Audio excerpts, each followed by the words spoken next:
Hello and welcome to SPMIS Academy. Today we'll analyze important newspaper articles of 9th September 2022. Please note you can download the PDF version of today's newspaper analysis by clicking the link given in the comment section. You can also join our WhatsApp group through the link given in the description section for more study materials. This is the list of the topics that we will be covering from today's newspaper. And the first article is about Human Development Report. This topic is important from our syllabus GS paper 2 governance point of view. सबसे पहले समझते हैं human development index के बारे में, which is published in human development report. तो ये एक रिपोर्ट है जो हर साल पब्लिश करती है यूनाइटेड नेशन की एजेंसी, जिसका नाम है यूनाइटेड नेशन डेवलपमेंट प्रोग्राम.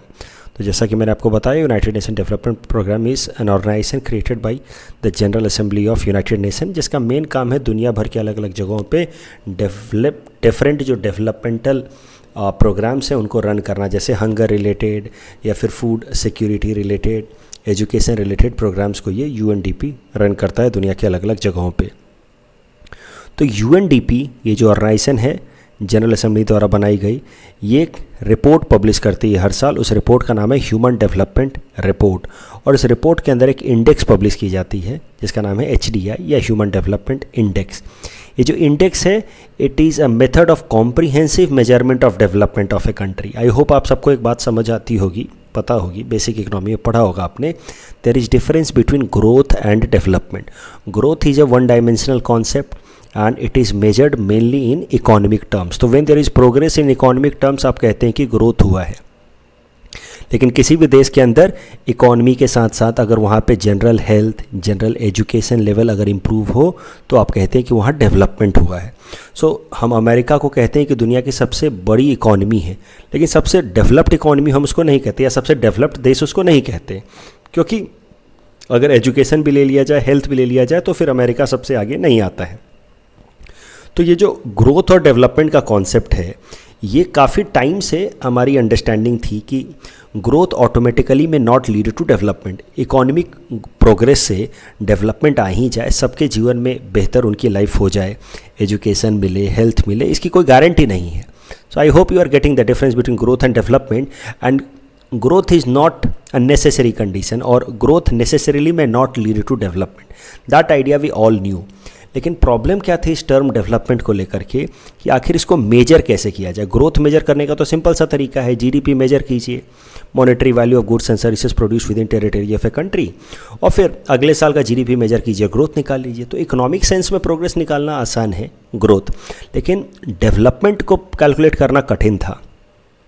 तो फिर डेवलपमेंट को कैलकुलेट करने का एक इंडिकेटर डेवलप किया पाकिस्तान के इकोनॉमिस्ट हैं महबूब ul Haq, in association with economist from India Amartya Sen. तो इन लोगों ने मिलकर के डेवलपमेंट को मेजर करने का तरीका निकाला, और डेवलपमेंट को मेजर करने का जो तरीका इन्होंने निकाला उसको इन्होंने नाम दिया human development index indicator.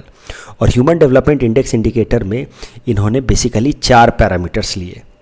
Health को मेजर करने के लिए एक पैरामीटर लिया, that is life expectancy at birth, यानी कि ऑन एन एवरेज जब एक बच्चे का जन्म होता है तो कितने साल तक जिंदा रहेगा, वो होता है लाइफ एक्सपेक्टेंसी.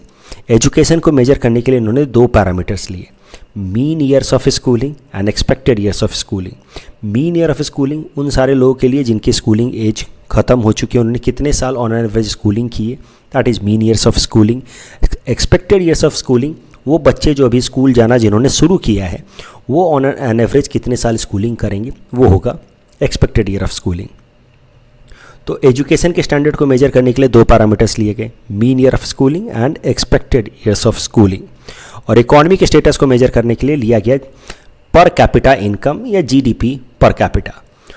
तो मुद्दा ये है कि डेवलपमेंट का कॉन्सेप्ट तो हम सब समझते थे कि development is a multi dimensional progress, जहाँ पे इकोनॉमी भी इम्प्रूव हो रहा है, हेल्थ भी इम्प्रूव हो रहा है, एजुकेशन भी इम्प्रूव हो रहा है. लेकिन इसको कैसे मेजर किया जाए, इसके लिए पैरामीटर दिया महबूब उल हक साहब ने in association with Amartya Sen. और इस पैरामीटर में ओवरऑल 4 इंडिकेटर्स को लिए जाते हैं जो हेल्थ, एजुकेशन और इकोनॉमिक स्टेटस को मेजर करता है. और इस पैरामीटर डेवलपमेंट को मेजर करने का जो पैरामीटर था HDI, उसको लेकर के फिर ये जो एजेंसी है यूनाइटेड नेशन डेवलपमेंट प्रोग्राम, इसने हर साल फिर एक रिपोर्ट पब्लिश करना शुरू किया, ह्यूमन डेवलपमेंट रिपोर्ट, जिसमें दुनिया के अलग अलग देशों को उनकी ह्यूमन डेवलपमेंट इंडेक्स के बेसिस पे स्कोर देना शुरू किया. तो लाइफ एक्सपेक्टेंसी एट बर्थ में सारे देशों को स्कोर मिलता है 0 से 1 के बीच में। खराब अगर परफॉर्मेंस होगा तो 0 के नज़दीक होगा, अच्छा होगा तो 1 के नज़दीक होगा। Similarly for all other parameters 0 से 1 के बीच में सारे देशों को स्कोर मिलता है। फिर चारों पैरामीटर्स को मिला करके 0 से 1 के बीच में अलग अलग देशों को स्कोर दिया जाता है और उसके बेसिस पे उनकी रैंकिंग लगती है। तो जितना ज़्यादा 1 से नज़दीक होगा उतनी बेहतर रैंकिंग, जितना ज़्यादा 0 के पास होगा उतनी ख़राब रैंकिंग। करेंट न्यूज़ ये है कि human development report for the year 2021-22 has been released by UNDP और इसमें इंडिया का परफॉर्मेंस कुछ खास अच्छा नहीं रहा है फॉर द ईयर 2021। ये जो मौजूदा रिपोर्ट निकाला गया है, ह्यूमन डेवलपमेंट इंडेक्स या ह्यूमन डेवलपमेंट रिपोर्ट निकाली गई है, वो निकाली गई है फॉर द ईयर 2021, पिछले साल के लिए। उसमें अगर आप इंडिया का स्कोर देखें 0 से 1 के बीच में तो इट इज़ 0.633। प्रॉब्लम की बात यह है कि हमारा जो स्कोर है वो पिछले 2 सालों से लगातार गिर रहा है। फॉर एग्जांपल 2020 में हमारा स्कोर था 0.642, उसके पहले 2019 में हमारा स्कोर था 0.645, तो 645 2019 में वो गिर करके हुआ 0.642 और इस बार और भी ज़्यादा गिर गया, वो हो गया 0.633। मतलब ह्यूमन डेवलपमेंट का जो हमारा इंडेक्स या इंडिकेटर्स हैं उसमें हमारा स्कोर बढ़ने के बजाय गिरता जा रहा है, यानी कि ओवरऑल डेवलपमेंट हमारे देश में नेगेटिव साइड में है। इंडिया का रैंक भी ख़राब हुआ है। यू सी 2020 वाली जो रैंकिंग थी उसमें हमारा रैंक था 130, 2021 के रिपोर्ट में हमारा रैंक है 132।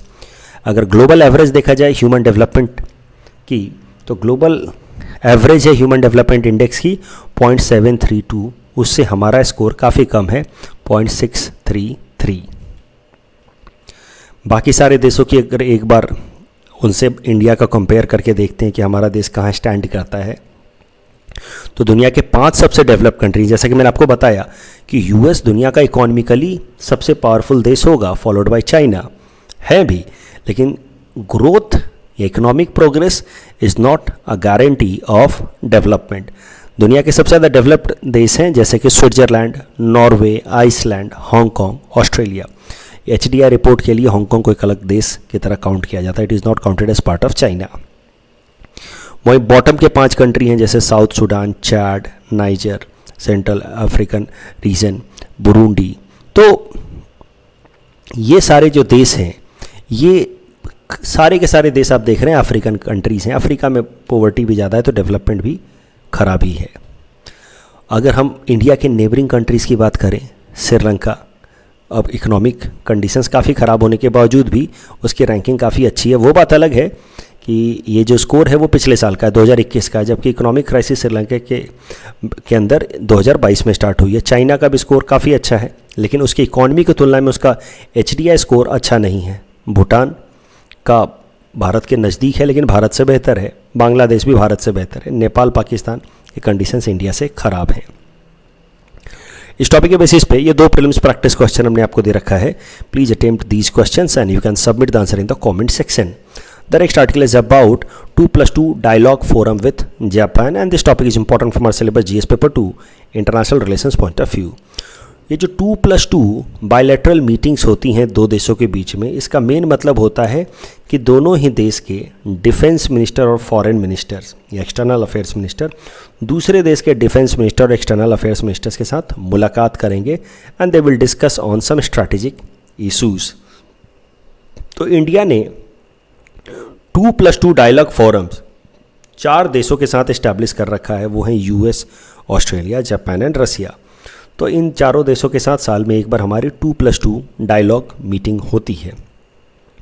और अगर आप ध्यान से देखें तो रसिया के अलावा बाकी तीनों देश वही हैं जिनके साथ इंडिया ने क्वाड ग्रुप भी बनाया है। तो माना जा सकता है कि US, ऑस्ट्रेलिया और जापान हाल फिलहाल में इंडिया के काफ़ी ज़्यादा क्लोज आते जा रहे हैं as far as strategic partnership is concerned. अब एक करंट न्यूज़ है इंडिया और जापान को लेकर के। इंडिया और जापान की 2+2 मिनिस्टीरियल मीटिंग हुई है। आप देख सकते हैं कि हमारे एक्सटर्नल अफेयर्स मिनिस्टर जापान के एक्सटर्नल अफेयर्स मिनिस्टर के साथ और हमारे डिफेंस मिनिस्टर जापान के डिफेंस मिनिस्टर्स के साथ मीटिंग कर रहे हैं। इस 2+2 डायलॉग फोरम में कुछ इंपॉर्टेंट स्टेटमेंट्स रिलीज़ किए गए।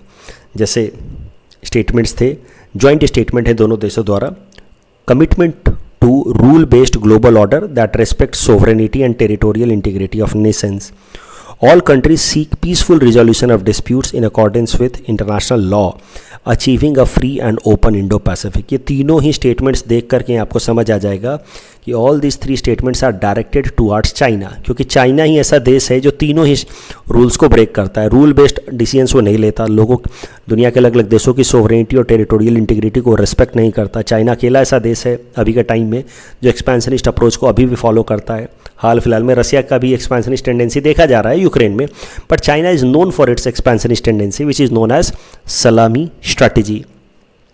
China does not believe in peaceful resolution, जिसको हम लोग वुल्फ वॉरियर डिप्लोमेसी कहते हैं। एंड चाइना जो है इंडो पैसिफिक रीजन में अपना यूनिलैटरल असर्शन, डोमिनेंस या अग्रेशन दिखा रहा है।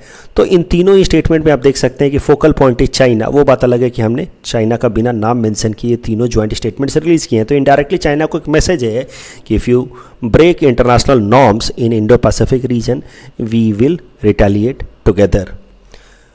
और भी कुछ चीज़ें देखते हैं। इसके अलावा ये जो 3 ज्वाइंट स्टेटमेंट्स थे, उसके अलावा हमारे external affairs minister S Jaishankar साहब ने जब स्पीच दिया तो उन्होंने कुछ इंपॉर्टेंट एरियाज ऑफ कोऑपरेशन जो इंडिया और जापान ने डेवलप किए हैं हाल फिलहाल में, उसकी चर्चा की कि हाल फिलहाल में इंडिया और जापान का डिफेंस कोऑपरेशन काफ़ी मजबूत होता जा रहा है। उसमें उन्होंने नाम लिया मल्टीलैटरल नेवल एक्सरसाइज मिलन का। तो मिलन एक मल्टीलैटरल यानी कि बहुत सारे देश मिल करके एक ज्वाइंट नेवल एक्सरसाइज करते हैं जिसका नाम है मिलन। तो दुनिया के 40 से भी ज़्यादा देश इसमें पार्टिसिपेट करते हैं। हर 2 साल पे एक बार होता है। 2020 वाला ये जो मिलन एक्सरसाइज था वो कैंसिल हो गया था बिकॉज ऑफ कोविड-19 पैंडेमिक। 2022 वाला जो मिलन नेवल एक्सरसाइज था उसमें जापान ने भी पार्टिसिपेट किया था। ये मेनली इंडिया कंडक्ट कराता है। 2022 का जो मिलन नेवल एक्सरसाइज था that was held at Visakhapatnam, India. तो वो हाईलाइट किया हमारे एक्सटर्नल अफेयर्स मिनिस्टर साहब ने कि मिलन एक्सरसाइज में जापान ने भी पार्टिसिपेट किया है, विच हाईलाइट्स कि how Japan is now getting closer to India's defence establishments.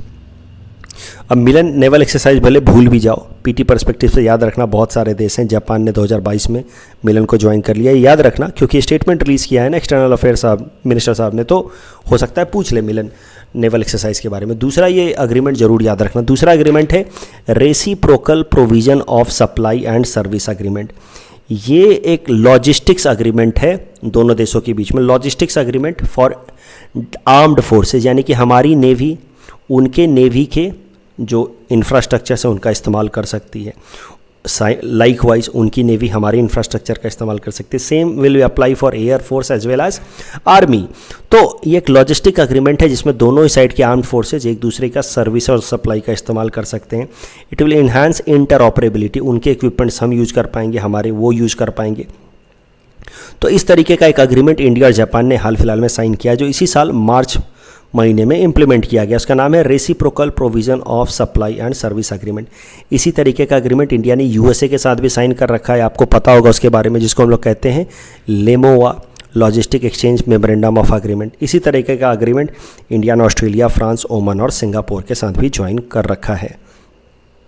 The next article is about micro forest in Punjab and this topic is important for our syllabus GS paper 3 environment point of view. तो news ये है कि फजीलका district of Punjab में forest लगातार कम होता जा रहा था और 2021 का डेटा अगर देखा जाए from foreign forest research institute का, तो फजीलका डिस्ट्रिक्ट में बस 1.13% फॉरेस्ट कवर बचा था, which was lowest in the state. यानी कि पंजाब के अंदर जितने भी डिस्ट्रिक्ट हैं उसमें सबसे कम फॉरेस्ट बचा था फजीलका डिस्ट्रिक्ट में as far as overall percentage coverage is concerned. तो फिर वहाँ के लोकल डिस्ट्रिक्ट एडमिनिस्ट्रेशन ने इस चीज़ को चेंज करने के लिए एक इनिशिएटिव लिया और उस इनिशिएटिव का नाम रखा गया माई विलेज माई फॉरेस्ट। इस my village my forest initiative के अंदर विलेजर्स ने डिस्ट्रिक्ट एडमिनिस्ट्रेशन की मदद से एक एक एरिया की इस तरह की खाली ज़मीन को टारगेट किया जो सरकारी खाली ज़मीन है, और वहाँ पे उन्होंने मियावाकी मेथड की मदद से फिर फॉरेस्ट उगाने शुरू किए गए और इसी को नाम दिया गया माइक्रो फॉरेस्ट।